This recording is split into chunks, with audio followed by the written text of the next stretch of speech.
muscle spasm. Oh, ang tawag kasi dyan mga muscle spasms. Yung muscle spasms, ma'am, ito yung mga lamig na nabubuo sa likod, sa upper back, upper shoulder, ganyan. Oh, kailangan massage. Yung ito mo.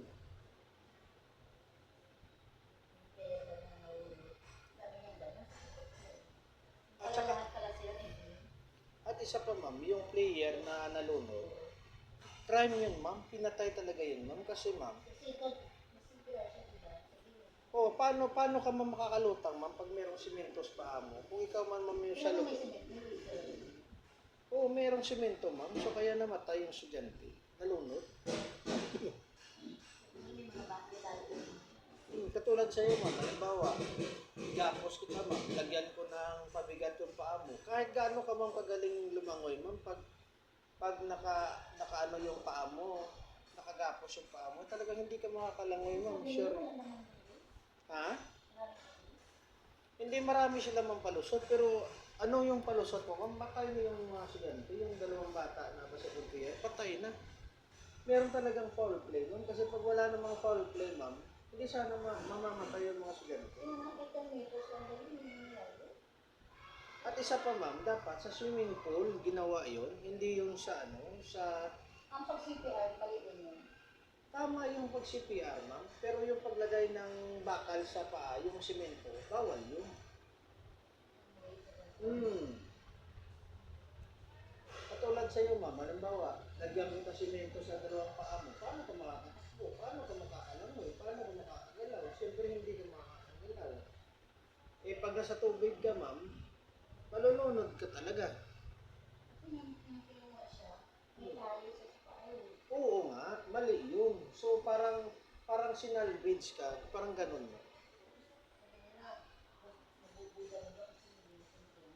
Oo, binugbog nga.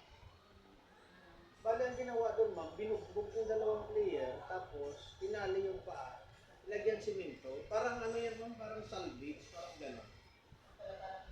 Oo, katulad dito ma'am, halimbawa, igapos mo dalawang kamay, igapos mo dalawang paa, tapos bugbugin mo ng bugbugin. Yung natural ma'am, hindi na makakalaban yun hanggang sa mamatay na yun sa bugbog. Parang gano'n. Tapos sabihin nila, nalunod daw. Eh, paano siya makakalangoy ma'am pag ginapos mo kamay, ginapos mo paa, paano makakalangoy? Natural hindi na. Tapos yung coach nila, Natural, ma'am. parang nawawala na. Hindi kasi ma'am, siyempre, pag merong exercises, andyan dapat yung coach, andyan dapat yung trainer. Eh, bigla siya nawala, hindi nga siya ma'am nag-attend ng burol, ibig sabihin, guilty na agad. At isa pa ma'am, hindi naman siya ma'am pala pwede na magturo dito sa Pilipinas ma'am dahil wala naman siya ma'am ID. Wala siyang citizenship na ID. So, katulad sa iyo ma'am, halimbawa, plano mo magturo doon sa abroad.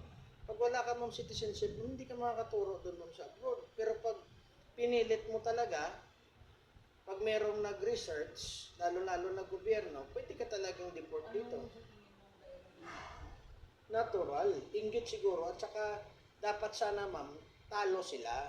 Dapat sana, yun sana. Kaso, nanalo. Parang ganun ma'am. Doon sa laro nila sa basketball. Natalo lang siya doon. Eh baka siguro ma'am meron namang nagawang hindi dapat. Ang music, may lalo sa dapat. Hmm. Ang kanyang Hmm. O, tapos? Hindi ko pinalaro. Pero wala namang balita kung nag-aaral na tayo sila kung Alonso. Wala namang balita kasi hindi masyado nabalita kayo na ano na kaya rin yung kanyang kamatayan namin balita na naman na siya. Hindi, baka ma'am, before that siguro, baka meron mga laro. Naglaro sila, nakita ko, sa MOA nung last year. Oo. Sabi ko na bakit naglalaban ng pareho at Pinili, naglaban ng Manila at Davao. Eh, ang bumata pa ng mga kalaban nila, senior high school, sila college na, si Ala. Tapos ipinaglaban sila, parang educational game or something. 1 point lang ang lamang ng Manila. Baka, As in, 1 point lang ang lamang. Kaya siguro, gigil na gigil sila. Kita ko yung video eh, 108, 110, 100, ikaw 110. Lamang ang Manila. Actually, kaya na sila noon. Nung mag-3 points si Cayetano, yung bata na bata. Hindi niya na-shoot, pero kung na-shoot niya, panalo ka nga Davao.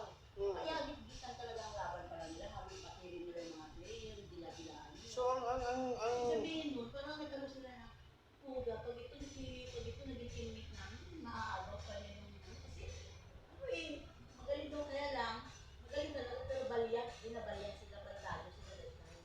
Pero, hindi sila natambakan. 1 point lang, hindi sabihin, threat na siya. Para siya maging threat, eh, may grupo siya, isa lang siya. Pero yung mga mitsura ng mga player, yung lalaki, hindi na po kasi pinost na sa Facebook, ang dami nila. sa tingin ko siguro, ma'am, baka pinag-initan. Sabi ko, maski isang player lang, pero yung si Batangon na, nakatay siya eh. Natural. Ang payat-payat yung Batangon na yung itsura niya. At isa pa, ma'am, baka siguro, ma'am, hindi baka siguro merong pustahan, ma'am, na natalo siguro yung isa. Kaya sobrang gigil. Kasi, ma'am, kasi sabi nga nila, ma'am, basketball, ibig sabihin, bilog ang mundo. Ngayon, sa'yo, bukas, sa iba naman. Eh, dapat ganun sana, ma'am, sports. Kaso baka mayroong pustahan, o kaya naman, baka pinag-utos sa kanya na dapat, nung last game nila, dapat talo sila, dapat panalo yung isa. Kaso, nagkamali yung kalkulasyon, sila yung nanalo, natalo pa yung isa by 1 point. Baka ganun siguro, ma'am. Kaya ngayon, baka gumanti yung coach nila. Ako sinasabi, Ulit, ma'am. sinasabi, teammate. Hindi sila teammate. Pag alam mo, ma'am, pag halimbawa pasikatan ng laban, wala nang teammate, ma'am. Oo, gusto nila sila